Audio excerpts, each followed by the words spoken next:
Lions Rock Productions.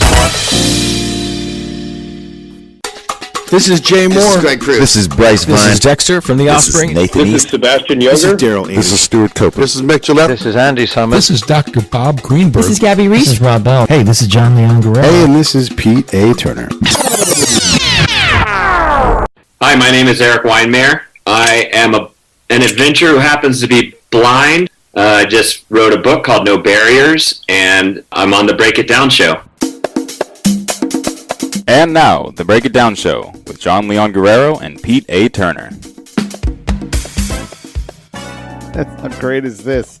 Yeah, actually, I just read Erik's book, No Barriers, and it's fantastic. And basically, the book starts off with him dropping in with you as this blind guy's in a kayak going down the Colorado River, and it's intense. He describes, and you're reading a book, so it really kind of works. Like, he describes what the rapids are, and you go down, and that's how you drop in.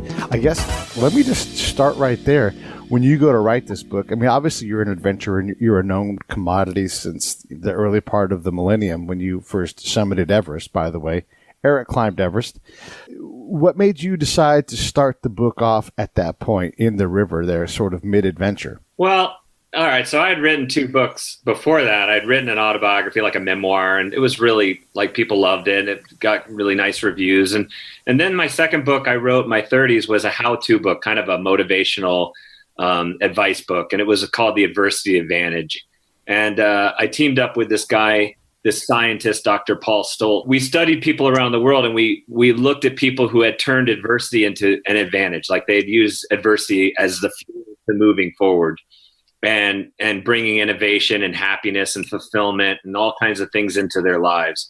It was great. But when you write this sort of mechanical book about each chapter giving people, ideas, techniques, specific skills, you're left at the end saying, like, life is way messier than that. Like, I tried to provide the answers to people, but I don't really know the answers necessarily myself. I much prefer a book where you go on an exploration with the reader. And so now that I'm in my 40s, I just feel more humble. And so I said, I want to go back and maybe try to give some advice on what this no barriers life is like, but not pull any punches, not like give direct, absolute sort of artificial, here's the specific map. If you do this, you will succeed.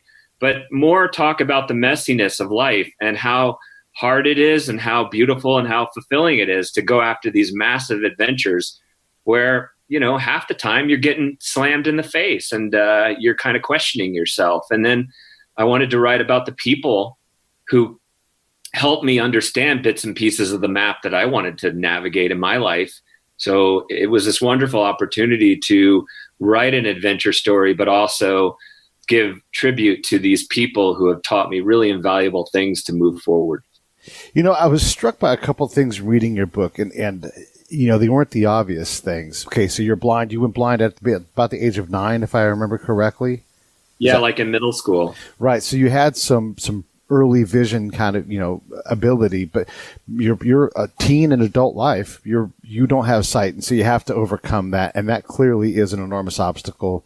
And in a lot of ways gives you tremendous advantages. And that's kind of one of the points of your book. But I was also struck by one of your superpowers is saying yes. And is that a superpower or is that my stupidity? Well, your stupidity might be the fuel. And the other one is you draw people to you with your other superpower, which is the thing you do. Like, that's your it factor, where people are like, hey, I've got this crazy idea, and then you go, yes. And you find yourself with a group of blind kids climbing up a mountain that's entirely too big. And man, it's just incredible. How have you always drawn people toward you? Have you always been a social kind of person like that? Well, no, I'm a bit of an introvert, I guess, but I've always been able to have good friends and people who've supported me, even back in high school. Like, I tapped my cane down the hallway towards the wrestling room as I wanted to learn to wrestle and be on the team. And, I was really nervous. Like, I didn't know anybody. And sure, I met people and they slammed my head into the mat just like every other freshman. And those people became my best friends. And the captain of the team my freshman year is still a good friend of mine today. He used to walk me out to the middle of the mat. And so I've always had great friends who have somehow supported me. And I've thought about why that is. I don't think it's anything that complex. I think it's the fact that I've always sort of dreamed about big things and then asked people for help to mentor me. And in order to do that, you kind of have to let your ego out of the equation, and because if you want to learn to climb big mountains, hey, you go to these people who are these amazing pioneers and you say, hey, would you teach me the ropes? And then you go on the fast track and you don't go from A to B to C, you go to A to Z, really fast. But it's kind of what I call, I guess, metacognition, and they call it metacognition. It's the idea of like being comfortable not knowing what you don't know and saying, that's okay. Like I'm comfortable in that situation because now I'm going to go on the fast track. So I did that in wrestling. I did that in mountain climbing. I did that in kayaking with my friend Harlan Tanny, who was this world-class kayaker. And I met him and we interacted and I just connected with his story and his life. And we seemed like kindred spirits, and he suggested this idea of kayaking the entire Grand Canyon. And I said yes, even though I thought it was a crazy idea. So if you guys are trying to follow along, he's Erik Weihenmayer, and it's W-E-I. You know what? Just type in E-R-I-K adventure, and you're going to find him. The spelling is German, and it's a little bit long, so I'll put links in the show notes so you guys can find him. But his book is absolutely fantastic, and it is just this tale of, I want to give you credit for all the incredible, crazy things you do, but I really think it's more of that kid that goes to the wrestling room. It's like, I'm going to try this. And, who ever heard of a blind kid wrestling? Like, how do you know where to put your hands? But you do go do it. You do go get your head kicked in. You find people willing to kick your head in, and that's a big thing. I mean, it's easy to ease up on the blind guy, but you have to have the tenacity to go out there and say, no, I'm going to smash your head into the ground too. So let's do this. Yeah, exactly. I mean, when I climbed Denali, that was my first big peak back in 1995. I told my team, I said, I do not want to be the blind guy getting carried up to the summit like a football and spiked on top, like you're scoring a touchdown. Like, I do not want to climb a mountain like that. I want to be a part of the team. I want to contribute. I want to be able to look at myself and say, I was part of the reason why this team got a few feet higher up the mountain today. Mm-hmm. And that doesn't mean I'm the best climber, the smartest guy, or the fastest. I never am, but I just want to be one of the reasons why we are progressing. And so my team have always, and my brothers and family have sort of always had that philosophy too. Just like, okay, I'm going to pound you a little bit to teach you the ropes. Right. Sure. And one of the things that we believe on this show, because the co-host John's got a black belt, is you've got to be able to, and you say this in the book, you've got to be willing to fall down. In our show, we say, you get punched in the face enough times physically, you learn that, like, okay, that's what it's like to get punched in the face. I'm not going to go do that for a living, but I can take it, like a guy like me, like I can go climb up this hill. And I can go walk into a combat zone, and all of these things. You learn that by doing things that are hard. What lessons? But also, you don't want to get trauma along the way. So I mean, so there's this fine line. There's this really tricky balancing act because I mean, like in kayaking, we can talk about this anytime. But I mean, like I got in over my head a few times, and and then you get this sort of little lingering fear, that just kind of gets down in your gut and you can't escape from. It's really hard, and then that becomes kind of another barrier in this process of growth. So I think it's this delicate balance of trying to push yourself, but not get massively in over your head so that, you just get squashed so bad that you sort of get overwhelmed. And that was another thing I wanted to write about in the book, because in the No Barriers book, these people who had been squashed, who had been shattered. And then, how do you pick yourself up and rebuild those pieces and sort of remove all that trauma, that crust that wants to hold you down, and kind of rip it away and kind of expose your true self to life. I met some amazing people along the way who were able to do that to some degree.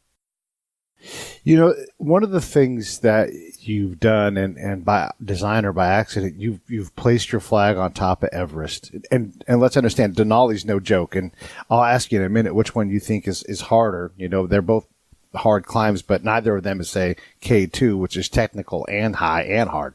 But once you put your flag up there, when you look on the Everest page on Everestpedia, there's this list of all these people with, I'm doing quotey fingers, disabilities, right? There's a guy who's like, I've got type 1. I'm going up to the top. Another blind guy has been up to the top. And there's this list of people. I don't have a foot. I'm going to the top. I don't have a leg. I'm going to the top. So this is hard for any human to do. Once you put that up there, do you think people that had, again, quote unquote, disabilities, do you think they said, oh, you know what? I'm going to try that. Or is this just you happen to be the first of a wave of people that was coming no matter what? That's a really good question. I would say it's really hard to scientifically say one or the other. I mean, I know that I was inspired by, like, my friend Mark Wellman, who I think is the grandfather of disabled climbing. He broke his back hiking. He fell down a cliff, and he, after that, rehabbed himself, and he climbed El Capitan. He did El Cap is like a 3,000 foot vertical rock face in Yosemite Valley. In the 80s, he climbed it by inventing this system of that he could do pull-ups up the rock face, essentially. And he did 7,000 pull-ups in 8 days to get to the top. And guys like that blew my mind. So I think, seeing these crazy examples of what's possible has got to, for me personally, take your perceptions of what you think is possible, and it just destroys them. And then in the process of rebuilding those perceptions, opportunities, possibilities seem to get bigger and bigger. So, I mean, when I started climbing, the disabled folks weren't really doing, the things that they're doing now. Now it seems like the door is just blown open, and people, like, you can't believe the stuff people are doing now. Yeah. So that's a dream for the world. We've had Yvonne Castro on the show. I screwed the show up and we lost it. We never actually were able to publish it. But, he's another guy who's Green Beret. He gets blown up, loses his eyesight, and he challenges John to... I know him, by the way. Oh, I'm sure. You guys must run in the same kind of circles, yeah. Yeah, for sure. You challenge Yvonne to any kind of contest. He's like throwing axes at a stump. I'm in. I'll beat you. And you don't hesitate, especially special forces guys. I mean, you've met some of these guys along the way. They're just they're alphas amongst alphas, and it's crazy how, like, blind, okay, and like there'll be a guy next to him who's not blind, but like, blindfold me, I'm doing it that way too. Like, they're just hyper competitive. In a world like that, we have a bunch of people, not just Green Berets, but just other people that are like, I'm going to climb this spire out in the middle of the desert, where death is certainly a possibility. I mean, you guys are pros, you're technicians, but, people, world famous rock climbers, mountain climbers, they die regularly because it's dangerous. What is it that's different about those folks in general, your peers, as you guys are all out, let's go do this, that is different than the person who's maybe listening to this on their way to work and their job in a cubicle, and they're just like, I want to just tear my hair out. I need something to do. What's the difference? Well, I mean, that question opens up a huge can of worms because there's so much to talk about there. I mean, you could write books on that. I climb with world-class people, and they dedicate themselves. They train really, really hard. They prepare.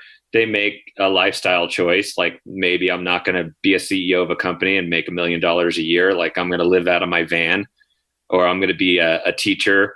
A friend of mine, it's a job that he does. He dedicates his life to teaching, but he also has a little more time to train people and get to the rock gym.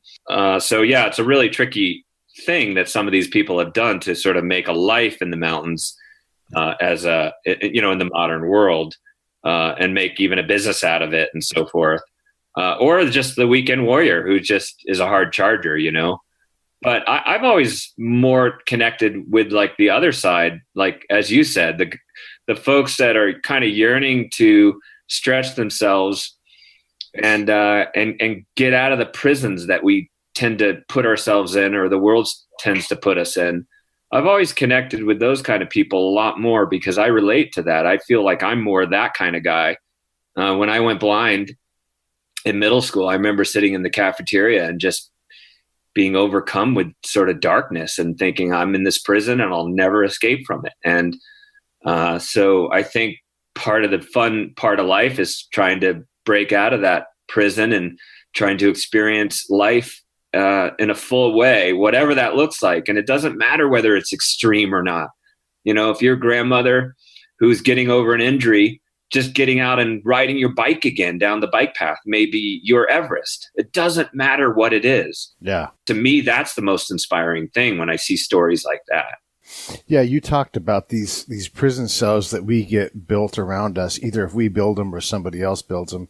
And it's an incredible thought because, you know, a parent is built to care for their kid, you know, and if you have this, okay, you're blind, you know, let's make sure that you are as safe as you can be. But sometimes that safety is stifling. Like the story about the kid who's never run full out before. You, as someone who's sighted, like I ran everywhere full out all the time. Like I was just constantly running and jumping and flying around. And in no way a weird kid, because all my friends did the same thing. So to have another kid who doesn't even know that they can do that, not that the mom's doing a bad job. She's absolutely doing her job. And I'm blaming a mom. It can be any parent. I hear what you're saying. But yeah. That kid, by the way, it's he went on one of my trips where I used to guide. Well, we still, No Barriers. We have a program called Leading the Way.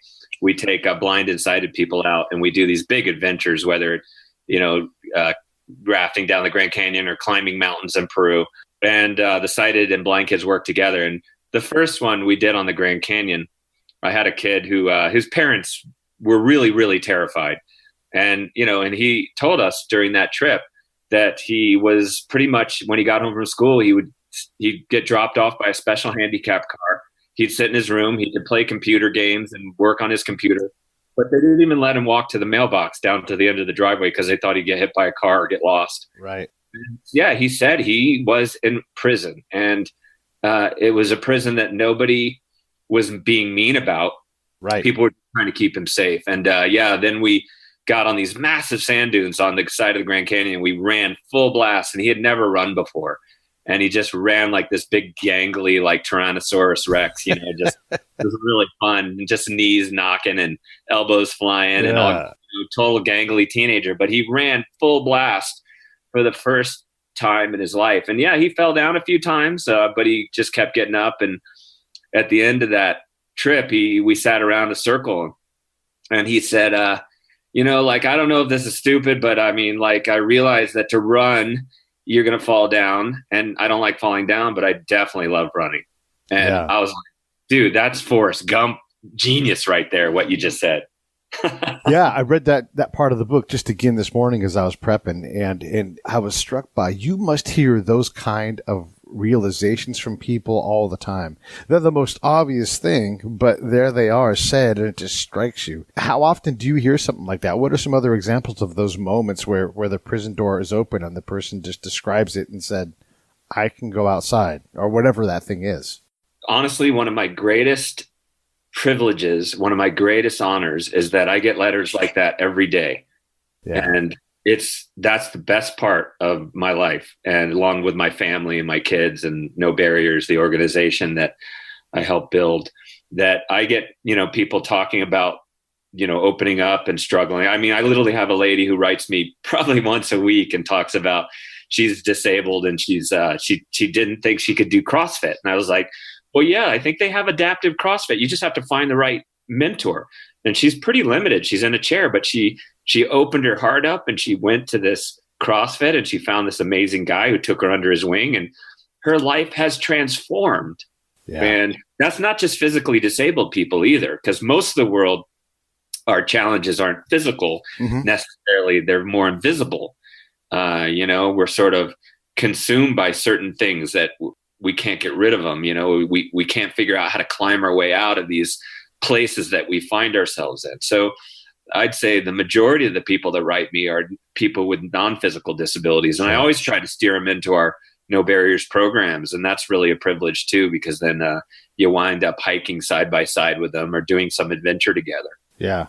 Yeah, no, you're right. And I don't want to lose this thought. So I'm going to ask this question a little bit out of sequence, but I think we can get back to what you're talking about, because those non-physical injuries and restrictions create non-visible, non-physical prisons for ourselves, either built by us or by the people. But I wanted to ask you, lots of descriptions in your book, and you're very big on kind of adding that into your writing. So when you describe the ice cave and you describe, the peaks of the rocks that you're climbing, is it important to you that someone is there to kind of be a sage to kind of tell the story of what they're seeing around you? Is that just a natural part of your process? Do you seek that out and say, describe with incredible detail what I'm seeing right now? I think that's a great question. Yeah, I always have people that are really verbal who are describing the mountains and describing, the seracs and the cornices and the beauty of the mountains at sunset when everything turns orange like cake frosting. I mean, that's really beautiful to get the description of things through other people's eyes, and I definitely get plenty of that. But then I'm left imagining it in my head. Yes. And that's okay, but it's a leap. I have to take what they're saying, their words, and imagine it in my brain, and that's makes me once removed. So for me, when I wrote the book and I experienced life, I really try to focus more on the senses that I have. You might have noticed that in the book, writing about the Ice Palace, for instance, this beautiful, incredible place that was like Superman's palace, in the old 80s Christopher Reeve version of Superman. You could feel the structures of these ice columns, and these shapes and sizes. Some shaped like castles, and some shaped like animals, like elephants, and ice spears and swords, and all kinds of stuff that you could touch and experience fully. And so, I've always more thought that was a more interesting perspective to write about and experience life through the things I can experience directly. Yeah, interesting. How do you process memories? I mean, you've got a lot of vision-based memories, I imagine, but you're also young enough that maybe there's not as much as I consider. But how do you see and remember things in terms of what your mind's eye sees? Well, I guess there are visual images, but there are also tactile images and images of smell and of sound. So I just remember things in the way that, my senses can create those kinds of images. But I also am a visual person. When I could see, I was very visual, and I still need to understand things visually, like spatially. If I can go before a mountain, get a topographical map, or even like in the American Alpine Club, there's a big tactile structured map of Everest region. Or get a map of the Grand Canyon and feel my way through. It really helps me understand where I am in that setting. It's almost like you're uploading the map into your brain by. Okay, that makes sense. You got to have the big picture. You know what I mean? Totally. And sometimes if you're exploring and you don't know where you're going, you don't have the big picture, and that can get a little tricky. It sort of ups the ante. You're like, I don't have a big picture in my brain, so. Things get scarier. I know you've been there. Oh, yeah, for sure. So when you go to a place like the Ice Palace, it seems also that the imagination can be a little more powerful.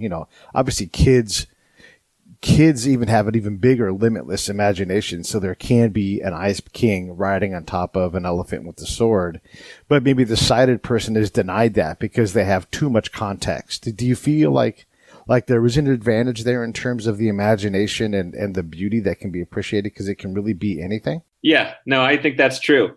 When I was a teacher, I taught for 6 years before I sort of joined this adventuring world, and I loved teaching, and I taught 5th grade, and there was a little boy who I thought was an amazing kid, just really beautiful kid, would come in and tell me stories about his family, and he would make beautiful art that he would describe to me, and he'd hang out with me sometimes at lunch as I was working. And then, one of the teachers who could see said, "Oh, that boy's really heavy. He's really obese, and he picks his nose and eats it." And I'm just like, I didn't know. I didn't need to know that. Like, my perception of this kid was good enough for me, and it was adequate.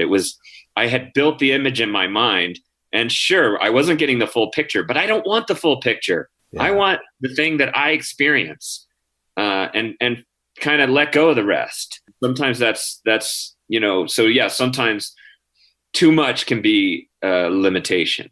Yeah, that kind of brings me back around to this whole unseen injuries and the prisons that other people build for us. I'm definitely going to build my own that I always have to try to dig my way out of or whatever. And you know how this works. When you don't push yourself, it's easy to be intolerant. It's easy to be full of hate. But if you force yourself to look for joy, to share joy, to, do the opposite thing, the things that you want, if you collect those things, you don't want to collect misery and depression. You want to collect the other things. And so, but that's hard work. It's hard work to go, I know I feel like crap today. I want to stay inside. I've got PTSD and depression. It's easy to lay in bed and do that. And there's some days when that's all I can do.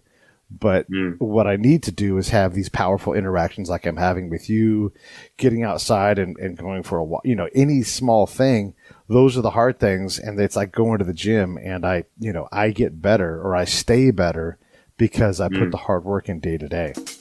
This episode of the Break It Down Show is brought to you by Lions Rock Productions. That's us. We publish, evaluate, and develop podcasts just like this one, consult others to build their own, and create associated content and content marketing strategies. So if you're launching or expanding your social media presence, your business or your personal brand, or if you just want to take your media presence to the next level, Reach out to us on Twitter at Pete A. Turner, or at JohnLG69. at the Break It Down Show. There's 1,000 ways to get a hold of us.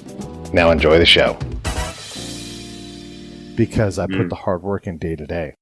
Yeah, I love that. I love what you're saying. I agree so wholeheartedly and that's one of the reasons I started No Barriers, which is our organization, because, people kind of live in darkness sometimes and they don't know how to get out. So the first step that they can do is sign up. Yeah. And then we put them into this amazing community of people. We teach them sort of like these ideas of how to support each other. There are folks sometimes who have gone off and gotten hurt in a number of ways and they don't trust life. And, so we put them together in these groups and we say, okay, let's go get stronger together and go through an experience together, a summit experience. And let's sort of go through that transformation process where we repattern our minds a little bit.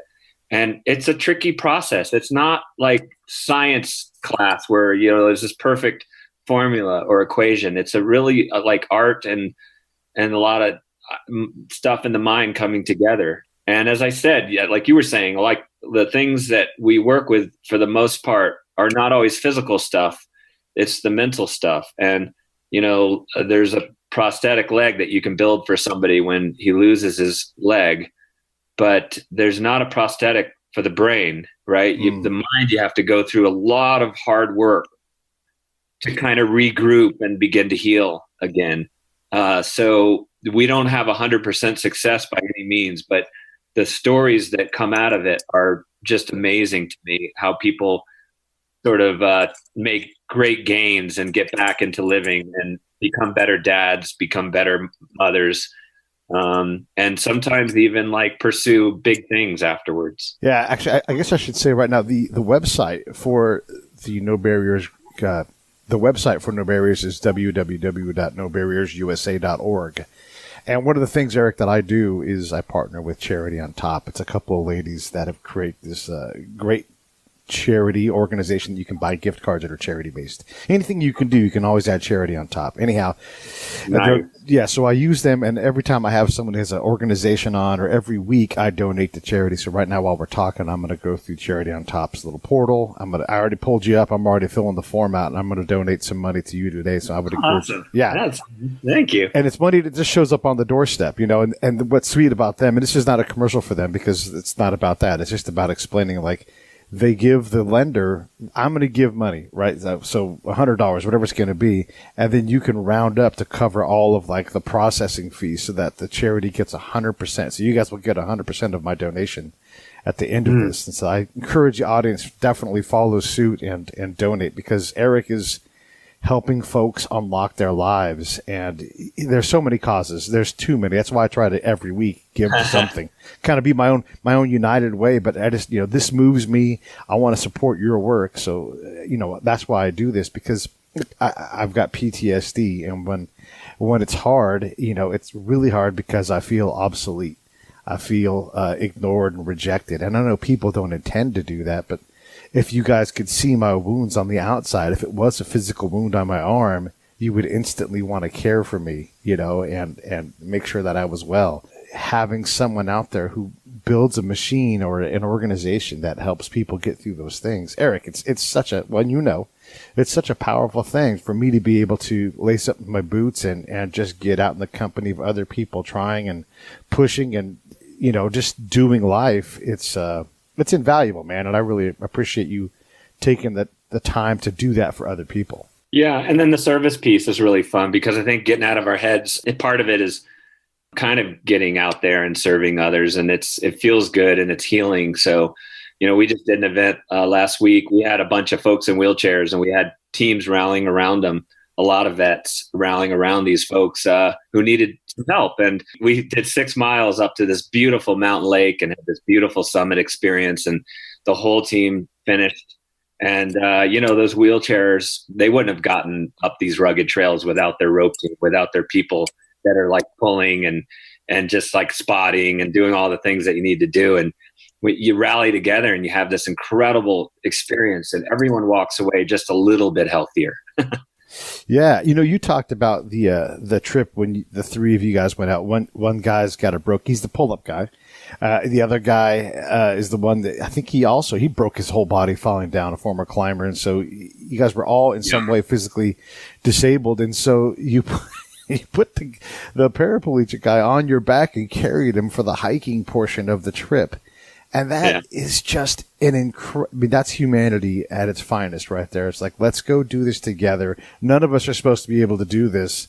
Now let's go. He had never been carried by a blind guy. I can tell you that. He'd never been carried. So I put him on my back and it was like I was trying to use my trekking poles to kind of feel where I'm going. Mm-hmm. And he's like, oh, more right, left, right, left. I mean, he's like all nervous because he knows that like if we go down, we're both going down. And but we made it 2 miles down to the base of this climb. And then, Hugh, who's the other guy. Hugh, right, yeah. He's a double leg amputee, and he builds his own prosthetic legs. He now actually runs the biomechatronics laboratory at MIT, building the most sophisticated prosthetic legs in the world. But back then he was a PhD student, and he was building his own legs, and he could build little legs with little feet like that sort of looked like doorstops that you could wedge them into cracks. And he became a better climber in certain ways than he was when he had legs. And so, the three of us reached this beautiful tower summit together. And to me, that was one of the seminal moments of my life, just saying, I feel so connected to these guys because not necessarily that we call climbed. That was nice. But more because we had all been sort of annihilated in a way, and we all had this common experience of trying to sort of regain our lives back. Yeah. And to me, that became a lot of the thinking behind No Barriers. So I really think of that as the conception of No Barriers, that climb, which happened, I think, in year 2000. How do you figure out what's next, what's appropriate, what's too much? Because it's easy to become the blind stuntman, and I'm sure that's not what you're going for. But, you clearly have to withstand a lot of ambiguity if you're going to go on these adventures. You don't jump into the Colorado with the kayak if you're nervous about controlling everything. That's just not a thing for you. So are you comfortable in like the big strategic life? Someone's going to send me an email. Someone's, the next thing or whatever that's going to keep me going. Are you comfortable with that? Or is that just a fact of life? Or heck, are you trying to quiet that stuff down even? Again, these questions are fantastic because I think that's an important one for me because I don't want to go through life just sort of reacting. And, you meet these like big adventures, right? Like I read a book called Polar North, I think. I can't remember what it was called, but it was this amazing guy. He goes out and he does this incredible adventure across Canada from, I think, west to east, like snowshoeing and skiing and rafting down these incredible rivers and surviving and living with Native American tribes. And then he gets back to his regular life and he's just so unfulfilled and he wound up committing suicide. Ugh. And I thought that's like, you got to be careful of that in life as these adventurers, because you can't use adventure as a way to escape the real world. For me, it's more about how do you take these adventures, what you learn out there, and bring it back into your life. That's to me the struggle.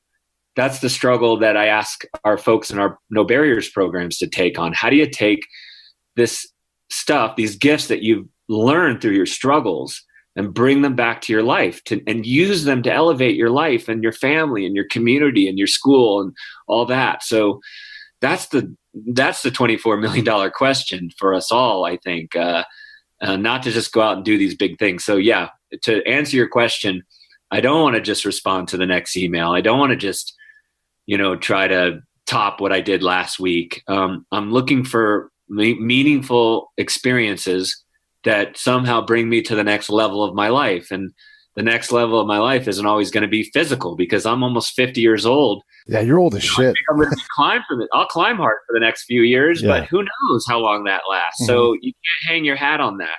And that's hard as you get older. Yeah, no doubt about it. Like I'm basically the same age as you. I was born in 70, but there's limitations to what I can and can't do. And heck, if you want to see the list of people that have climbed Everest at 50 and older, it's pretty short. People do it. Yeah. An 80-year-old guy do it, but the top of the pyramid just got a whole lot pointier once you pass 50.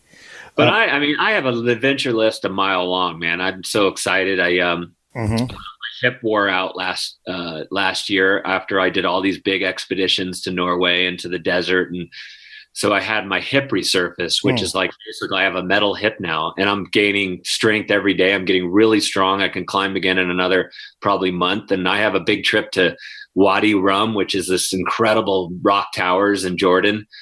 I have a really cool rock face that just looks amazingly hard and cool in the Dolomites. It's a 3,000-foot vertical rock face that we're going to go try to climb. There's a beautiful tower in Canada up in the Yukon called Lotus Flower Tower. On and on. I'm going back in November to Amada Blanc, which is a peak I failed at almost 20 years ago. So the list is a mile long, but you're right. You don't want to just be full of just doing these adventures without sort of a connection with why you're doing them. Yeah. I mean, you have to have maintenance though, right? So you go out and you live in Colorado for a reason. There's a whole bunch of 14,000 foot peaks all around you. What's the difference between a good, hard training climb? Just like musicians, we hear this all the time. We have a lot of high-end musicians on our show, and they'll talk about the greatest moments are practice, because they can stretch out and you can make that leap because there's a net underneath you that you're not in front of the crowd. Everybody didn't pay $150 to watch you play, to have you play the song exactly how they expect it. You can really go out and do those things. Is that, I'm actually changing my question midstream here. Is that true for you, where when you're out and you're going up to the top of, and I'll just say Pikes Peak with your friends, are those moments more magical than the really hard technical, like we have to be, there is no room, like in my world, you cannot be complacent. You're constantly looking for a threat. Is that a bomb? Is that a bomb? Why is that guy, all these things. That's nowhere near as fun as just going on a hike with somebody. Yeah, I think I like both. I do casual hikes with friends. I do extreme things. I like them both. I mean, one of my favorite peaks is right behind my house called Chief Mountain. Both my kids climbed it in my backpack when they were 6 months old. And if you ask me what my favorite mountain would be, it'd be that one because of my connection with my family. My kids grew up on that mountain. So yeah, I just think I think it's all of that. It's I don't just need, I don't want to sort of just need that threat, to make things come alive. I think that's a slippery slope that you don't necessarily, it isn't healthy. You don't want to go down that road. I've had in the mountains though, these magical, and in the rivers, these magical experiences, where you train, for instance, in kayaking for 8 years to go do the Grand Canyon and kayak it independently. And, in that 8 years, you get, seconds of this amazing connection with the river where it's not like you against the river. It's not, this alien force or this environment. You just feel really connected with it. And it just opens your soul up to this, the sort of spirituality of what you're doing. And again, for me, I have gone to the ends of the earth and had these experiences, but now as I get older and I think about this spiritual part of what I do, I try to bring those spiritual moments home, right? And try to have them on my couch with my kids and with my wife, and not feel like you have to go to the Himalayas to have a meaningful experience. Yeah, no, that's powerful. You're exploring a completely different area, and how can you slow down? And because guys like us, like we want the adventure hit. I used to rock climb back in the old days, and standing on top of a rock is incredible. Marching through a rock, it's incredible. And right. It's easy. I used to get this. I used to like to make sure I was home. I'd be in Vegas on my motorcycle going 130, and I would take my feet as I'm going down the freeway, and I would take my feet and I would just lightly put them on the pavement so that my feet were touching the ground at 130 miles an hour. No one who's normal does that. It wasn't enough to kick my feet back, but it's just like, look, I'm doing this. I'm home, and this is an adventure, and yeah, whew, yeah. Boy. Yeah, I hear you. Yeah, it's good to live through that stuff. Yeah, because it's not a good decision, but it was the decision I had to make at the time I was in, because I couldn't sit on the couch and just be in the moment with my daughter like I probably should have worked on. When do you figure that out, though? I mean, you're in that river, and you can legitimately get severely injured, if not die, in the Colorado, whether you have eyes or not. You're in a dangerous spot. But when were you able to kind of let that go and say, I don't have to do the bigger or harder thing, like being on the couch with my kids?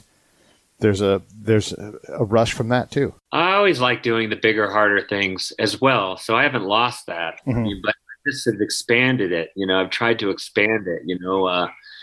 And no, I mean, I think it's the kind of thing that we all strive for, right? Like all these podcasts and all this workshops are all about meditation and how to like really stay centered and be in the moment, and not build up this crust that gets in the way of you and your experiences. And I think I'm the first one to talk about that crust, the fear, the anxiety, all that stuff becomes crust. That's my analogy. And so, for me, it's just constantly trying to rip out that crust and sort of try to expose myself, the true self, to my life, and sort of experience it fully in a vulnerable way.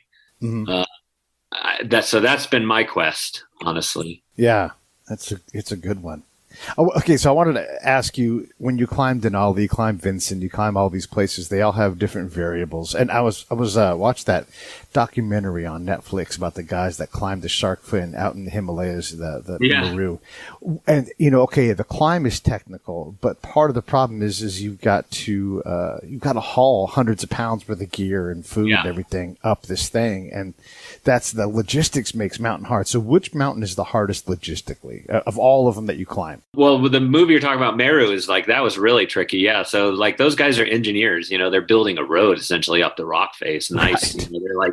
They're putting in pitons and then hauling gear up, and their portaledges and so forth. I mean, I've climbed peaks that are pretty technical. I mean, like, I don't know, just a few years ago, I went off to Mount Huntington and did the west face of Mount Huntington. I tried it years before, and it just dumped 8 feet of snow, and we never even hardly got off the ground. This one, we left the first time, we couldn't even figure out a way across the just giant crevasse at the base. So we came back after like 8 or 10 hours. Then we tried it again, and we got even a little higher, and a big snowstorm came in, and it was, the avalanche danger got really scary. We came back down. And so literally with like 2 days left in our 2-week trip, we said, okay, weather's sort of iffy, let's try again. We went up, we found our way across the crevasse. We did this, it's probably like a 5,000 foot ascent it's very vertical ice. Couldn't make it to the summit, like around midnight, just like dug out a little snow platform that we were just able to get our butts on and hung our feet over and tried to wrap ourselves in our sleeping bags. And you just literally shiver through the night. It's so unbelievably cold. Yeah. The next morning, you kind of just fight your way out of that lethargia and start climbing again. We summited at 6 at night and then came all the way down, wrapped all the way down through the night. Got to the tents around 9 or 10 in the morning, took a little nap, and our flight came in and landed on the glacier. We swept out of there right before another massive storm came in. So that's sort of a typical thing. I think we're 50 hours from tent to tent. So right. Yeah, things can get pretty extreme. Yeah, that's a good question. So one of the guys that I've had on the show and we've become friends is Mark Pattison. He's the NFL guy that's out there climbing. Yeah, I met him. Yeah, and he's super. And we talk a lot of times about, the judgment, guys in our kind of line of work where your survival isn't guaranteed. You can only mitigate risk and everything. So when you're there climbing with your buddies, they're describing for you a crevasse that you have to get across. And you're voting like, hey, this isn't that day. Like today, we're going to just go back down and we're going to figure it out again. But how much does your lack of vision play into that calculus between the group? Like, I can't see what you're seeing. Tell me what you think. And then are you kind of an arbiter in between, or how do you guys make those decisions? Yeah, you got it. Exactly. Like, I'm not the best navigator being blind. So I'm following my friends on the rope team and, they're making those immediate decisions. But yeah, for sure, they consult me in terms of, okay, what do you think we should do in terms of time? We've been out 10 hours, and yeah, so, somebody's got to exactly be the judgment call, like, hey, this isn't our day, going over the sort of pros and cons and so forth. Yeah. But sometimes my sighted friends just make the call, you know what I mean? Like when we got up to the base of Huntington and started dumping snow, we were like, well, maybe we should bivvy here. We could bivvy out a little cave or something. And he's like, looked up the slope and he's like, no, there's massive spindrift coming down the slope. I have eyes. I can see it. Let's go. Yeah. And I'm like, well, I'm not going to argue with him. Yeah. Well, the same thing in all our business, if you're a pro and that's your opinion and the call is go for it, you go for it and you don't look back because, you're all pros and it's like, yeah, if you're leading this thing and you think we need to go, then yeah, we go and you go forward. I've also had decisions where it's really tricky too, where because that's just how people get hurt in the mountains because you're always making these really hard calls. I was climbing a huge face in the Dolomites in Italy, and we got to a point of no return where we either had to start rappelling down or keep going up these big roofs, and a big black storm was coming in behind us, rolling in, and my friend's like describing it to me, and he's like, but we hadn't summited anything that whole summer. We just kept getting turned back. And then we made an emotional decision, like, let's just keep going. I think we can beat it. And last 4 or 5 pitches, it's pouring rain. We're like fighting through my friends were in the total dark and he's trying to lead us down the face. And we got down, but you don't want too many of those experiences.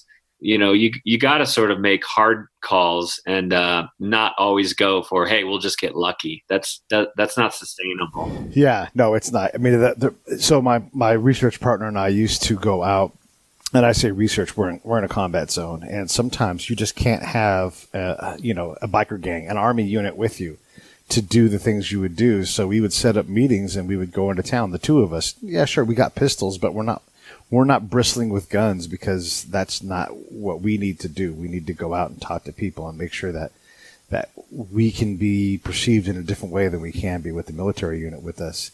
And is that insane to go out into a combat zone where people literally get killed months later in the same spot? Yeah, it's crazy, but it's not. There's a calculation. We look at that. We assess, the culture in the area and you make what from someone's couch is an absolutely insane decision. And it's one that can certainly go sideways, but there in the moment as a pro, you're like, I'm the guy that always goes, do we have to do this? What's the benefit of going? And if we turned around right now and didn't go, what's the opportunity lost? That's sort of my calculus. Do you have something like that where you just sort of try to figure out what the left and right side is, and you have a tendency to stay a little more cautious or a little more go for it, or what would you say? Yeah, for sure. I'm very methodical. I mean, I'm not a daredevil. I'm not like an adrenaline junkie. I don't like defying death. I mean, I'm really careful. In fact, I've always had, done big things, but always had like some redundancy in the systems, one is go out with really good people. I've been lucky to attract those really good people who are better than me and can help make good decisions like we were just talking about. But like when I learned to paraglide, I learned to paraglide solo, I had, when I'd run off the ground, I could run into the wind and I could feel the thermals like on my wing. That was all tactile. Uh-huh. But navigating, somebody had to navigate me. So I had a guy on the ground who would talk me, he'd steer me and, 45 to the left, 90 to the right. And then when I was coming down to the ground, to the area where I wanted to land, you got to flare your wing like right at the moment of impact. And so I had those two radios around my neck, one in case the other one didn't work. But when I would come to the ground to say flare, if those radios broke, well, how would I know the ground's coming up? So third system, which was I had a bell that I tied to my waist by a string, and it was about a 10-foot string, and I would feel the bell hit the ground, and then I would time it and I'd flare my wing and I could get a pretty good time there. But like the bell was the third redundancy system. And if that, and I even had a fourth in there, which was the guy had a bullhorn in case I could hear the bullhorn. So, for me, it's never been about doing crazy things. It's about sort of figuring out ways to go forward that may involve innovation and hard work and sort of that formula for how to do it. Yeah. Yeah. Like we always have a communication platform where it's called PACE, primary, alternate, contingency, emergency. Like you just keep going down the list as a means of recontacting someone, whether it's doing spy stuff or whatever. Because it's calculated risk for sure. It's not just jump off the cliff. I'll jump off a cliff, but believe me, I've done the thought process before. Like I'm not going to jump off into an unknown body of water. Like I won't do that unless there's people like jumping up. Then now I've got information. Okay, great. This is normal. But But it's the same thing in climbing. I mean, look, you have to have a kind of a sense of boldness, because if you didn't, nobody would summit anything. But yet you can't be bold all the time. They say, they're old climbers and bold climbers, but not old, bold climbers. So, okay. So let me ask you this. You live in an adventure world, guys that do slacklining and bungee jumping and all these kind of sports and everything. And you've done paragliding. What do you go, man, those guys there, they're nuts. I wouldn't do that. A lot of things. Even climbers look at Alex Honnold, who climbed El Capitan and done a lot of stuff climbing without ropes. Even good climbers look at that and go, ooh, that makes me shudder, But he's so good, he's so beyond what most people are, even good climbers. I mean, I consider myself a good climber, but he's so far beyond that. Yeah, you go, whoa. So there's a lot of that in the modern world. I mean, when I go out climbing, even with the world-class people around the Front Range of Colorado here, I call it humiliation climbing, just because you're never even close to being the best guy there. Yeah. Yeah, Alex Honnold guy, man, that guy can climb like crazy. Every time you read, it's always that where everybody else is like, yeah, we're all nuts, but that guy, he's so good. And then Tommy Caldwell, who climbed the Heart Route. I mean, and he did it he did it in what they call free, which he had ropes, but he was using his hands and feet on the rock rather than aiding devices. And even that's amazing. Just so far above what even a world-class climber would be at. I went to the Ottawa River when I was training for the Grand Canyon, and you went to this massive rapids, 20, 30 feet, and you just go slamming into these massive waves and you get knocked over. And you're just so happy, man, I am so awesome. I totally survived that rapid. And then you listen back and there's a guy surfing on that wave, taking his boat and zipping it around back and forth and doing tricks and flips on that wave. You're like, oh my God, humiliation kayaking. Yeah. Why do I even bother? Yeah. Oh, man. Hey, listen, I've had you for about an hour, and I definitely respect your time, so I don't want to abuse it, but I definitely want to throw out a couple of plugs here before. So you guys you've got to read Erik's book. It's so good, and it's called No Barriers, and it's basically got him it's a blind guy in a kayak going down the Colorado River, and all it is white water around him. So it's incredible. He talks about all these just super inspirational things. So if you're in a zone where you need to just get your life going in a new direction, you want to start a new chapter, I would definitely recommend the book. It's fantastic. If you just want to read a book about just incredible things that can happen all around you, people who, I always say, Erik, like, you don't want to borrow someone else's problems or trouble. Like, just kind of focus on your own business. Get some business if you don't got business. If you need to get some business, read this book. You'll get some ideas, whether it's Tibetan blind kids or, a guy that's broken his back and still goes out and does pull-ups to get up and down massive rocks. You read all about it. And for sure, join me in contributing to the No Barriers Foundation. I did it on charity on top. You can go directly to Erik's guys. All that stuff will be in the show notes. But thank you so much for coming on, man. It really, I can't tell you how. I love talking to you. I love what you do. And keep spreading such a good message to the world. Thank you.